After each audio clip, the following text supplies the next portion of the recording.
Hello. I'm kind of tired today, as you might be able to tell. I'm fasting on liquids and I'm losing a lot of weight. And this is the reason why I'm restful right now. Yeah. I've lost like 45 pounds so far, so that's good. I wanted to talk about how it feels to be in the non-physical.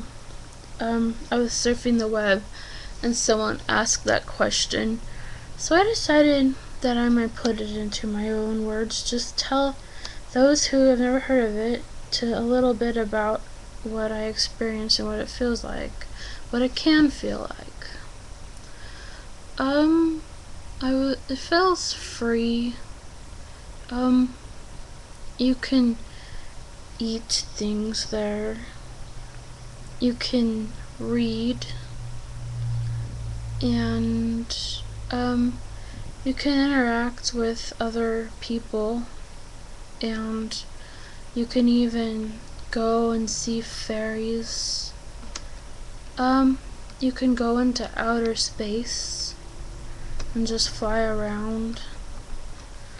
Or you can go to Mars and see a big pyramid there with an eye in it, except it's red. That makes me wonder if all the planets have one of those.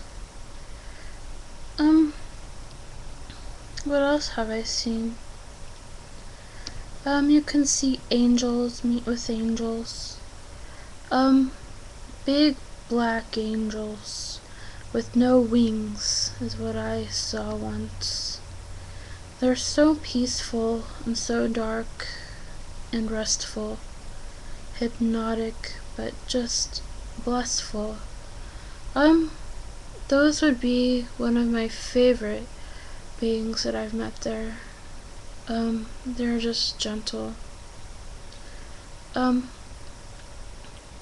There's like, you can experience different phenomena that you've never even thought of, in the physical. Like, this has happened twice in beings that I've seen. Like those black angels with no wings. They were very tall. Yet they weren't as tall as they looked. Their body was so tall, and yet their astral, their non-physical, just pure energy self, was a lot taller than their body, and you could deduce that and see that. They appeared very tall. One time a wizard came into my bedroom when I was lucid dreaming or something, and he told me that he doesn't teach magicians, he teaches wizards. It might be connected to where a place that I learned astral projection from. He talks about wizards, I've read. I think that I find myself with magicians though, because I find that trusting my instincts and what I feel usually is true, and I've met with these black robed beings, spirits on the astral, and that's where I think I belong, or that's the energy current that I practice and come from. You can like meet with like family or something, go to different lands. But for me, I couldn't consciously direct myself to go somewhere, which is very odd, because I've read a lot about other people's experiences, and most people have the ability to go where they want to. For me, I'm just kind of like carried along, and it's really hard. It was really hard to do that, because I learned a lot about darkness, and the importance of Jesus and saviors and hard workers for the spirit and light, so to save one if he gets lost in the darkness. I learned that Jesus is very important. I don't do that anymore, outer body experiences, because they were just too distracting, too dark. I'd spontaneously get out of my body about up to like 15 times a night, and I could not get any sleep. This happened for like 10 years. So I'm kind of running on like the end of my wits, like this frazzle that's in me that's keeping me alive. It's like this instinct for life and surviving and for what's good. I guess when you're like close to death all the time, you really have a good sense of what's important and what's not. I've learned this, and I guess I'm just not ready to go into the non-physical yet consciously. And this doesn't mean that I'm unevolved. It just means that this is the plan that my guides and my God and my whole spirit wants me to do right now. It's just not my time to explore the non-physical. And I do find myself liking the more practical usage of spirituality instead. And that means making spirituality on earth, focusing on that instead of focusing on adventures and dreams. That's partly due to because I got so scared in my dreams that now I like to heal people on earth who maybe don't know where they are or where they're going, or are scared of the future or scared of death, who haven't heard or experienced anything beyond the physical in a conscious and real manner and way.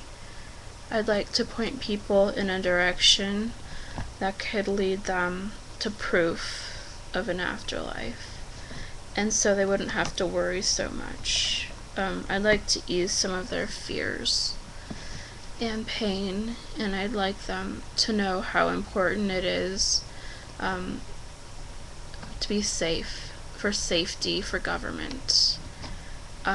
Just simply the things that I've experienced. Chaos can be horrible, but I've experienced so much of it that I'm sort of addicted to its vibe, and I do like to implement chaos into my own life. It's just not the same degree that I experienced sometimes. I bet right now that we don't know how lucky we really are, in the sense that, everything looks whole, and everything has a story and a truth to it. Even the story of war and suffering, there's a reason for it. You just don't see donkeys with the hands of humans and a head of a pyramid or a head of something else. And I do believe that there could be places like this. No, that there are places like this, like that. And explaining stuff like that, I don't like to do, because it makes me go in that direction. But sometimes I just want to go in that direction, because that's where my spirit says I should go, if I fear it so much.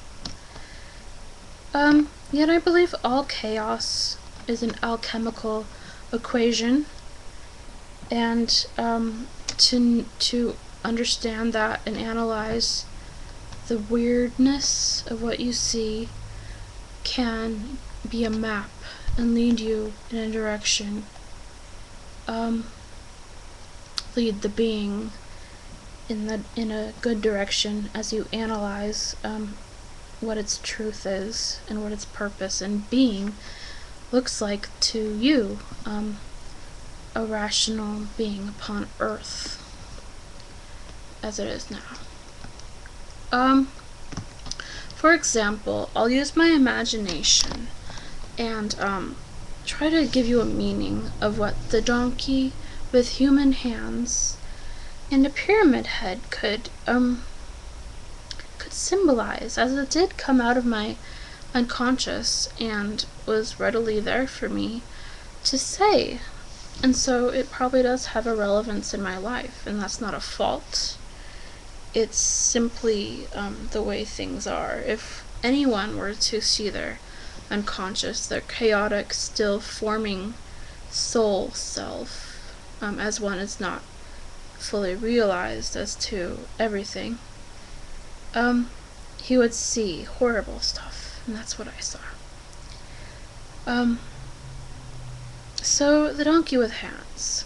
When I think of donkey, I think of the story in the Bible about the golden ass, I think is called.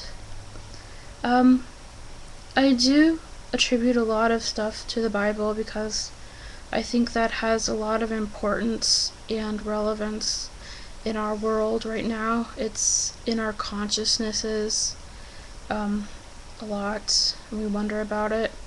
So the donkey is like the golden ass, something taboo, something awful, and yet donkeys, you know, they can get made fun of because they're called that ass, that word.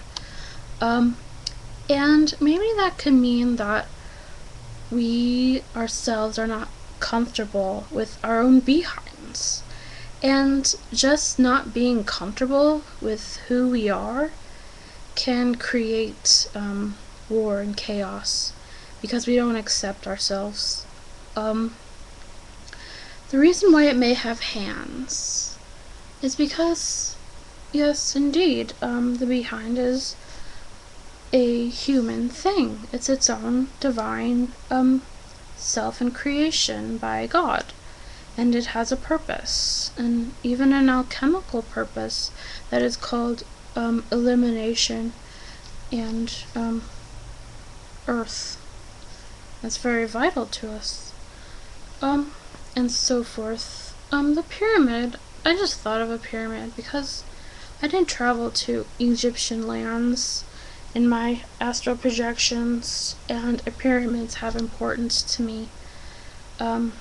Because they remind me of how severe the astral is to my mind and myself right now, and I shouldn't.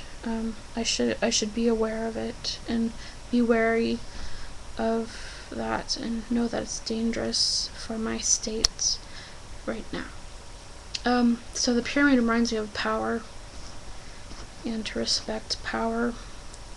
To me, that whole image is like respect, power, respect those who are belittled, your own butt. And so if you are in this state of hell or weirdness and you see a symbol like that, a being, it could actually be a message to you too, to love yourself more, you know? Because maybe you created yourself to see that. You created that being to come to you because you don't like yourself that way. And so if we all love ourselves better, we'll create better things. Okay, that's all. Have a nice day. Bye.